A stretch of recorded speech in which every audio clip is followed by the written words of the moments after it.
Jamaah rahimakumullah, ketika perang Uhud, para sahabat kalah, sempat menang, kemudian dikalahkan oleh musuh-musuhnya. Walaupun orang-orang musyrikin tidak berhasil menghabisi Rasulullah Sallallahu Alaihi Wasallam dan para sahabatnya, tapi banyak sahabat yang meninggal dunia. Apa sih penyebabnya? Subhanallah. Allah menyebutkan di surat Ali Imran ayat 152,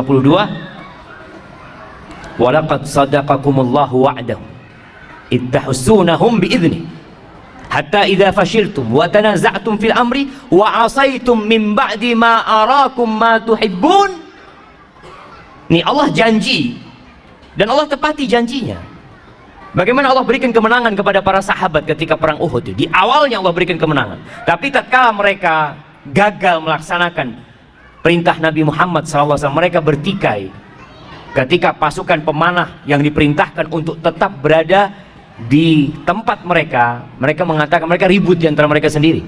Udah, kita ngapain di gunung sini? Kita udah menang tuh. Tuh harta rampasan perang. Kita bantuin umat Islam, para sahabat yang lain untuk ngumpulin harta rampasan perang. Wa asaitum min ba'di ma arakum ma tuhibbun. Apa kata Allah? Minkum man yuridud dunya wa minkum man yuridul akhir. Di antara kalian ada yang ambisinya dunia dan ada yang ambisinya akhirat. Tsumma sarafakum anhum liyabtaliyakum. Akhirnya bukan dapat kemenangan, malah dapat kekalahan. Untuk apa? Untuk menguji kalian, supaya kita sadar. Ketika antum gagal dalam kehidupan ini untuk meraih sesuatu, itu sebuah peringatan dari Allah buat kita supaya kita jadi lebih baik lagi. Antum mau kejar sampai kemana? Kalau ada yang di PHK umpamanya dari tempat kerjanya, antum nanti akan di PHK selama-lamanya. Kalau sekarang antum di PHK masih punya rumah kadang-kala, nanti antum di PHK kalau di kuburan sama orang-orang. Selesai urusan. Dikatakan bahwasanya ada 4 racun. Ini seorang yang bijak menyebutkan ada 4 racun dan ada 4 penawarnya. Orang tuh kalau dikasih tahu tentang racun, dikatakan ini racun nih. Kalau kau makan ini bahaya, bisa gatal, bisa apa, tapi ini ada penawarnya. Ada 4 racun dan setiap racun itu memiliki penawar. Yang pertama, dunia. Dunia ini summun qatil, racun yang mematikan. Wa tiryaquha az-zuhdu fiha. Penawarnya itu zuhud di dunia aja. Zuhud itu bukan berarti miskin. Siapa yang tahu arti zuhud? Anda kasih hadiah. Nah, fadhal. Yang keras. Mementingkan kehidupan akhirat. Baik, yang lainnya sebelah kanan. Nah,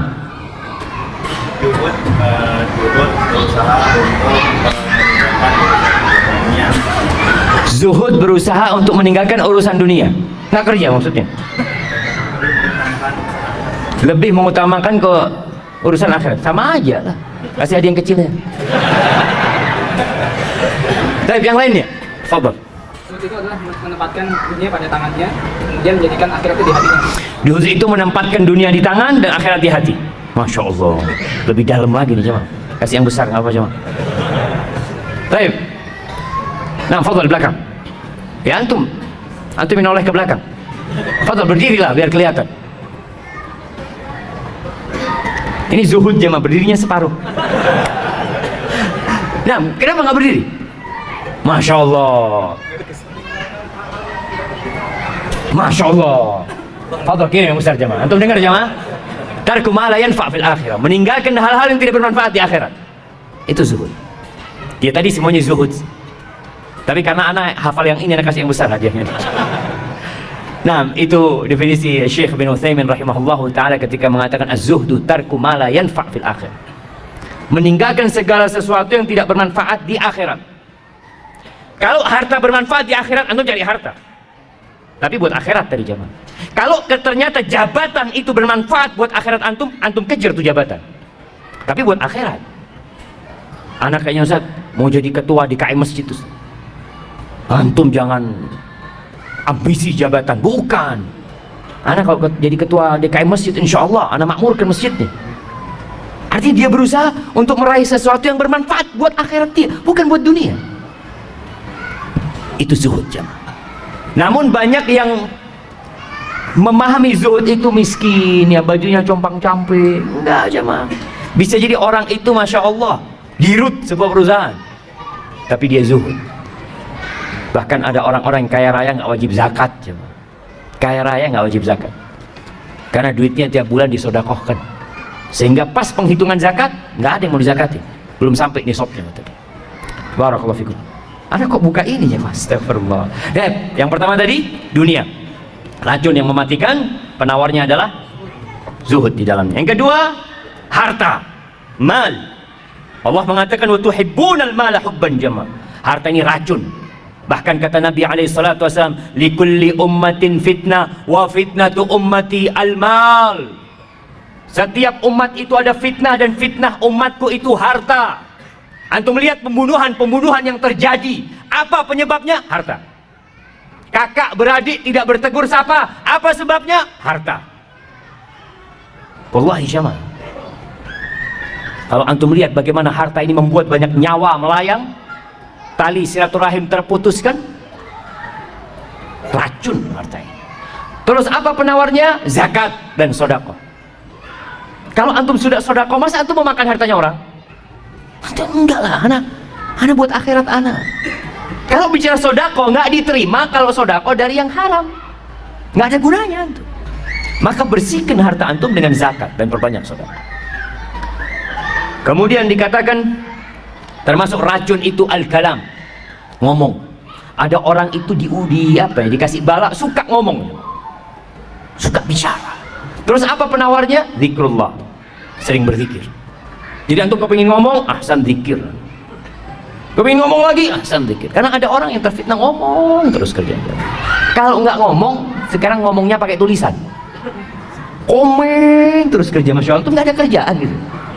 Ya itu Zat, komentator dari dulu jemaah. Subhanallah, ana pernah dulu waktu masa ada Piala Dunia lah di mana. Setiap negara itu kan kirim apa? Pemainnya jemaah. Kemudian karikatur di koran itu, Indonesia bukan kirim pemain, kirim komentator. Iya. Ada yang suka ngomong, suka memberikan komentar, dan ana rasa obat dari komentar ini adalah zikr. Udahlah, jangan semua dikomentari.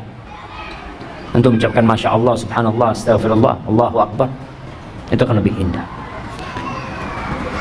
Kemudian yang termasuk racun ini al-qadha, hakim yang memutuskan. Orang itu kalau dapat jabatan itu, Allahu Akbar, dikatakan orang yang dikasih jabatan apalagi jadi hakim itu disembelih tanpa pisau. Jabatan dia sangat menakutkan. Terus gimana Ustaz? Apa penawarnya? Adil. Berbuatlah yang adil sudah. Anak kemarin membaca berita ada hakim yang dibunuh. Ya, konsekuensi ketika seorang menegakkan keadilan, mungkin nyawa antum yang akan melayang. Tapi mau tidak mau, kehidupan ini nggak lama. Kalau nggak besok, lusa kita akan mati. Jamaah rahimakumullah, Utsman bin Affan radhiyallahu anhu diriwayatkan mengatakan, hammud dunya zulmatun fil qalb.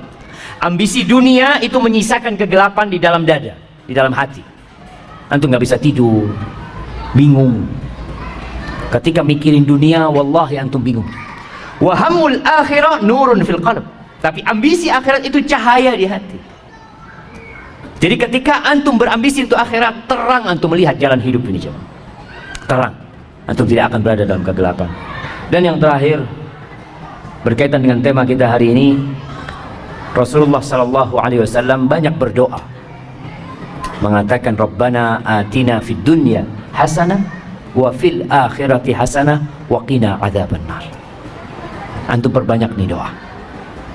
Kalau kita lihat dari doa ini, kalau persentasenya jemaah, doa ini 3 bagian yang disebut dengan doa sapu jagat ya. Yang pertama, Rabbana atina fid dunya hasanah. Ya Allah, berikan kepada kami kebaikan di dunia. Apa kebaikan di dunia? Berbagai macam penafsiran para ulama. Ada yang mengatakan ketaatan kepadamu ya Allah, bisa beribadah kepadamu. Itu kebahagiaan di dunia. Memiliki harta yang membantu kita untuk meraih akhirat kita. Artinya kita hidup di dunia perlu kebahagiaan, tapi semuanya yang mengantarkan kepada akhirat. Wa fil akhirati hasanah, dan berikan kebahagiaan di akhirat. Kita minta kepada Allah Subhanahu wa taala agar kita bisa selamat ketika dibangkitkan dari kubur, kemudian melewatin satu persatu hal-hal yang sangat menakutkan di padang mahsyar sampai bisa selamat masuk surga. Wa qina adzabannar, dan selamatkan kami dari api neraka. Jadi dunia hanya sepertiga, 2/3-nya buat akhirat kita. Jadi kalau ada orang yang mengatakan ya kita harus seimbang dunia, kalau kau bisa seimbang Masya Allah, tapi paling tidak jangan sampai ambisi kita itu adalah dunia saja.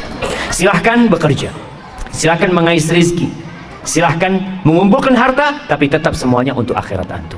Dan ketika ambisi antum akhirat, dunia akan ikut.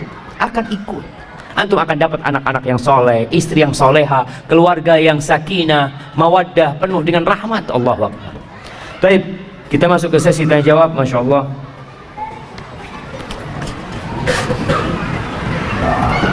Ini niat jamaah sampai di print sama dia. Apa sekarang ada print yang bisa dibawa ke masjid? Hah? Belum ada jamaah. Printer bisa dibawa ke masjid. Assalamualaikum Ustaz. Waalaikumsalam. Ani mau tanya Ustaz. Di satu sisi kita nggak boleh pede dengan amal dan dosa kita. Bisa saja amal kebaikan kita tidak diterima oleh Allah dan dosa kita belum diampuni meskipun sudah beristighfar misalkan. Tapi di satu sisi kita harus husnudzon kepada Allah. Itu bagaimana Ustaz menyikapi dua sisi yang berbeda ini? Syukran, jazakumullah khair. Masya Allah jemaah. Pertanyaan yang sangat indah. Ya. Jadi kalau bicara dua sisi yang berbeda, kita tuh husnudzon sama Allah, suudzon sama diri kita. Husnudzon gimana? Allah itu tidak ingkar janji. Allah tuh maha pengampun, Allah tuh baik, Allah tuh maha indah. Tapi akunya yang belum benar. Kalau tadi sholat, sholat mungkin anak riak sholatnya, mungkin belum khusyuk sholatnya, anak sudah istighfar tapi anak kayaknya ngulangin lagi dosa tersebut. Jadi inilah yang harus ada dalam hamba. Allah ketika menyebutkan tentang orang-orang yang soleh, apa kata Allah? Yad'unana raghaban wa rahaba wa kanu lana khashi'in. Mereka tuh terus berdoa, beribadah kepada kami dalam posisi harap-harap cemas. Jadi kondisinya dia berharap, nggak boleh putus asa. Tapi dia juga nggak boleh GR dengan amalan dia. Tetap dia cemas, takut amalannya nggak diterima, takut di dalam amalannya ada sesuatu selain Allah Azza wa Jalla. Jadi posisinya antum tetap berharap kepada Allah dan cemas dengan amalan antum yang mungkin belum sempurna. Oleh karena itu, selesai sholat kita baca apa? Astagfirullah, minta ampun sama Allah SWT. Ketika antum dengar ayat wa man yattaqillah yaj'al lahu makhrajan wa yarzuqhu min haitsu la yahtasib, barang siapa yang bertakwa kepada Allah, Allah akan kasih solusi buat dia, dan Allah akan kasih rezeki dari arah yang tidak disangka-sangka. Lalu dia mengatakan, Ustaz, anak ini sudah hijrah, sudah sholat di masjid, sholat malam, kok rezeki masih sempit. Oh, ini suudzon sama Allah. Seakan-akan kok janjinya Allah nggak datang. Jangan. Antum harus terus mengatakan, ya Allah, mungkin aku belum pantas mendapatkannya Allah, mohon maaf lagi ya Allah. Sampai sebagian ulama mengatakan istighfaruna yahtaju ilal istighfar.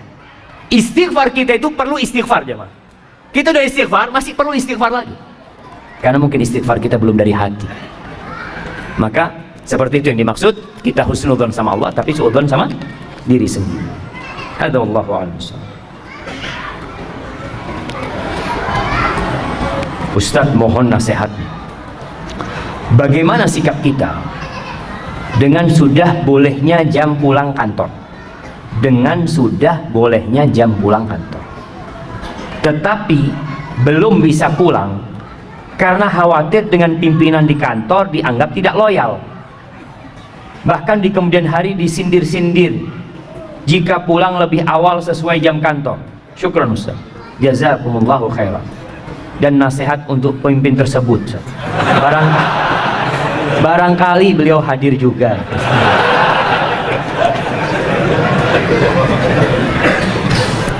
Jamaah rahimakumullah. Ya, kalau kita bicara jam kerja, ya udah, laksanakan tugas kita dengan baik sampai jam kerja usai, antum boleh pulang. Tapi ada yang namanya ihsan. Ihsan itu berbuat baik yang lebih dari tugas kita. Artinya kalau memang antum kerja 5 jam, kemudian ada kerjaan yang belum selesai, padahal antum udah boleh pulang sebenarnya, tapi anda selesaikan. Tapi jangan karena bos, tapi karena Allah Azza wa Jalla. Innallaha yuhibbu idza amila ahadukum amalan ayyutqinahu. Allah tuh suka kalau seorang di antara kalian beramal untuk menyempurnakan pekerjaannya. Ini babnya bukan gaji lagi. Kalau antum lembur ada gaji, tapi ini babnya pahala di sisi Allah Azza wa Jalla. Kemudian kalau antum dikatakan tadi untuk menjaga kebersamaan di kantor ya, mungkin bos punya kerjaan yang belum selesai yang perlu kita bantu, makanya antum jaga hubungan baik dengan bos, dengan atasan. Datang, bos, ada yang bisa anda bantu? Kalau enggak, anda pamit mau pulang, bos. Jadi tetap hubungan itu baik, atasan merasa dihargai. Kenapa? Apa nggak bisa seperti itu? Atau kita yang penting pulang sudah, udah jam kantor selesai bos, anda nggak perlu pamit sama antum. Masya Allah, ini hanya sekedar babnya bab adab lagi. Ketika antum datang, bos, anda ada acara, kalau diizinkan anda mau pulang dulu, tapi kalau ada kerja yang bisa anda bantu, anda bantu. Komunikasi yang baik jemaah, sehingga nggak ada lagi sindir-sindiran kayak gitu. Dan sejatinya bos kalau ngelihat sudah waktunya pulang, fadhol pulang. Tapi kan masalahnya kita menjaga kebersamaan di dalam sebuah tempat kerja.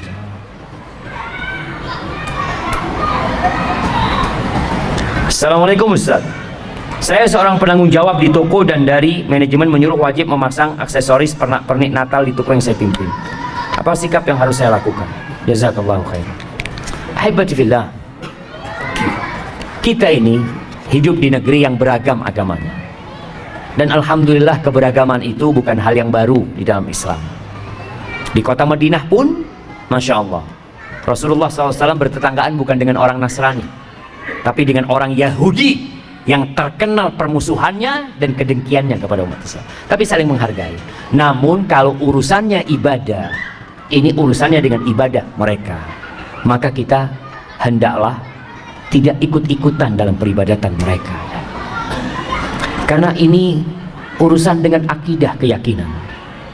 Natal itu merayakan hari kelahiran anak Tuhan, sedangkan kita mengatakan qul huwallahu ahad Allahu samad lam yalid wa lam yulad wa lam yakul lahu kufuwan ahad. Maka para ulama berbincang tentang hal bolehkah kita ikut serta merayakan itu macam-macam.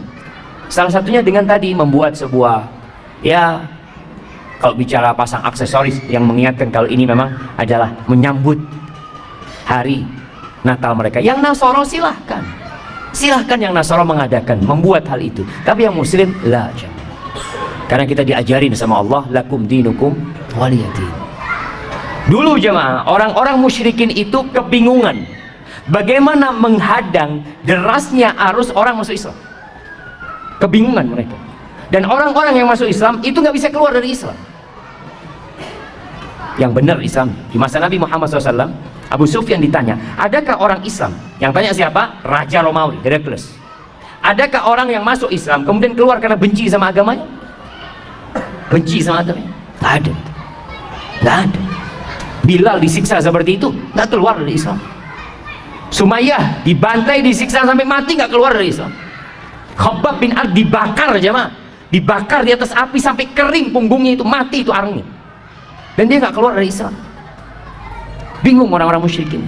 Kata Heraklius mengatakan, kadzalika iman idza khalatat basyashatuhul qulub. Iman tuh kalau sudah bercampur dengan relung-relungnya hati, nggak bakal keluar. Kalau yang murtad itu memang belum masuk ke dalam iman. Orang-orang musyrikin kebingungan menghadapi kaum muslimin. Akhirnya dia datang kepada Nabi Muhammad SAW menawarkan, gimana? Kita daripada ribut-ribut, sudahlah, kami sembah Tuhanmu setahun, tahun depan kamu sembah Tuhan kami. Mereka itu nggak cinta sama Tuhan mereka. Mereka siap untuk tukar-tukaran Tuhan. Iya. Allah, kalau orang beriman, kata Allah, walladzina amanu asyaddu hubban lillah. Orang beriman lebih cinta kepada Allah daripada kecintaan orang-orang musyrikin kepada Tuhan-Tuhan mereka, sehingga mereka siap bergonta-ganti Tuhan. Sedangkan kita langsung turun firman Allah, qul ya ayyuhal kafir la a'budu ma ta'budu wala antum 'abiduna ma a'budu wala ana 'abidu ma 'abadtum wala antum 'abiduna ma a'bud lakum dinukum waliyadin. Bagimu agamamu, bagimu agamaku. Wa in kadzabuk faqul li 'amali wa lakum 'amalukum antum bari'una mimma amal wa ana bari'un mimma ta'malun. Aku berlepas diri dari kerjaan kalian, dan kalian berlepas diri dari kerjaan kami loh. Kita nggak sama. Karena muncul sekarang suara-suara yang mengajak semua agama sama. Nggak sama, jemaah. Jangan disamakan. Kita hidup beragam, kita toleransi. Kita menghargai non-muslim, monggo. Jangan sampai ada lagi bom-bom gereja. Seperti yang terjadi beberapa tahun yang lalu, nggak ada, jemaah. Islam menghargai mereka beribadah.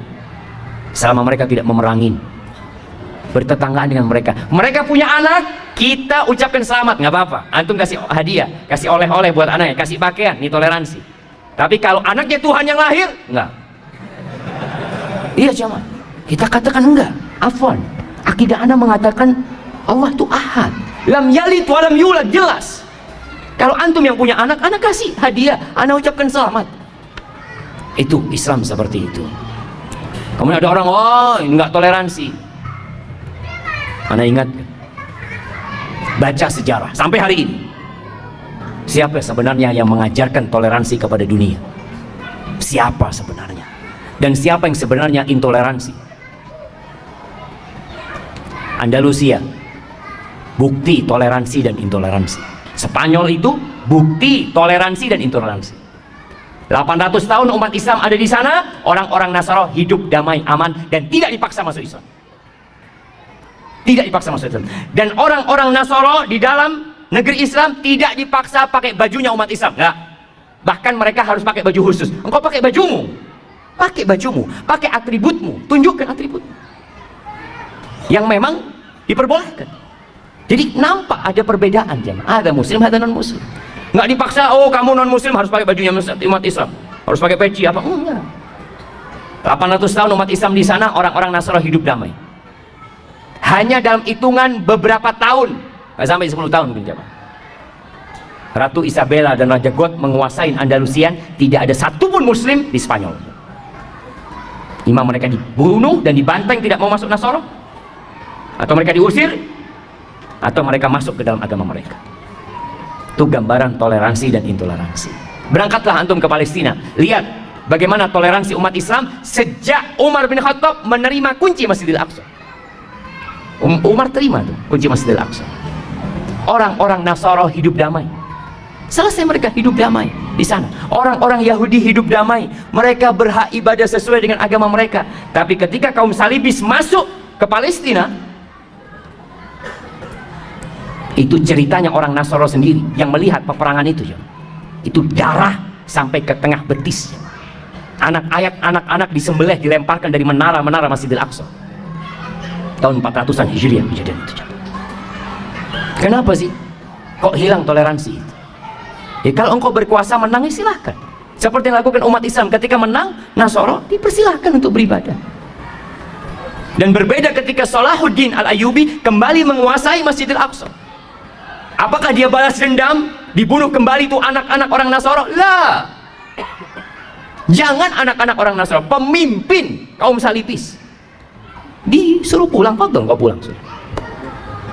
Dan subhanallah jemaah, maka kalau bicara toleransi, Islam mengajarkan toleransi. Kalau ada mungkin oknum umat Islam yang melakukan ya pengrusakan, dia tidak mengatasnamakan Islam, pribadi dia.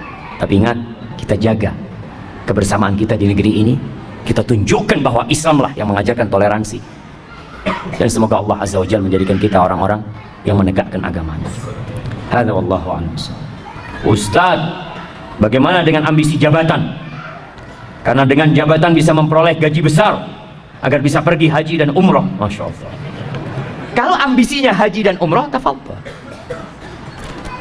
Tapi jangan sampai setelah dapat jabatan beli motor baru antum. Umrohnya nantilah kalau udah beli motor. Antum ambisinya benar-benar akhirat, tunjukkan kepada enggak ya Allah, aku nggak ada urusan apa-apa sama dunia ini. Aku hanya ingin berangkat umroh dan haji. Aku udah rindu kami berangkat umroh dan haji. Tapi itu harus dibuktikan jemaah. Bagaimana maksud hadis tentang setelah makan bawang jangan mendekati masjid? Saya belum paham Ustaz. Jamaah rahimakumullah, masjid ini tempat berkumpul, tempat beribadah. Dan Rasul sallallahu alaihi wasallam mengatakan innal malaikata tata'adza mimma yata'adza minhu ibnu Adam. Malaikat itu terganggu yang manusia terganggu dengan. Salah satunya adalah aroma yang nggak enak, aroma yang nggak nyaman. Dulu aroma yang tidak nyaman itu bawang, ya, sampai sekarang sih. Cuma di Indonesia ini orang makan bawang mentah itu hampir nggak ada. Rasulullah SAW menganjurkan kalau harus makan bawang ya dibunuh, aromanya itu dengan dimasak, aromanya itu udah keluar. Tapi di beberapa negeri itu bawang itu kayak apel jemaah, dimakan bawang. Ada ngeliat, ya Allah, dan baunya Masya Allah. Kalau antum sholat di samping dia, Allah, aduh nggak jadi, Allah Akbar, terganggu antum. Makanya sama Nabi SAW yang seperti ini nggak boleh mendekat ke masjid, karena kau mengganggu orang lain. Orang datang ke masjid untuk khusyuk, makanya dianjurkan pakai parfum, pakai wangi-wangian, bukan pakai parfum dari bawang. Indonesia apa yang bau cuma? Pete, jengkol. Tapi mungkin ada kondisi tertentu yang kalau berkeringat itu memang jadi bau. Maka yang sama dikiaskan dengan bawang tersebut. Artinya kalau antum makan bawang kemudian menimbulkan aroma, itu yang jangan mengganggu. Kalau antum mau ke masjid pakai parfum lah. Kalau bisa pakai parfum yang modelnya kalau di dinding jamaah tiap 5 detik nyemprot gitu ya, serot gitu ya. Karena kan takut aromanya antum ganggu sama yang lain. Artinya intinya antum nggak boleh ganggu umat Islam ketika beribadah. Dan bolehkah pindah ya? Ketika antum sholat di sebelah antum bener-bener aromanya nggak kuat itu, boleh nggak antum pindah? Boleh. Kalau memang benar-benar hilang kekhusyuan antum, pindah. Terus yang di sebelahnya pindah semua nanti Ustaz.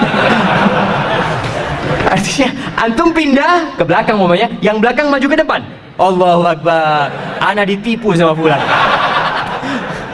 Artinya dia harap di soft itu dapat pahala menyambung soft, ternyata dikasih aroma ya. Tapi mungkin yang maju itu aromanya sama. Jadi tidak terlalu apa jemaah? Nggak terlalu berasa. Pertanyaan terakhir jemaah.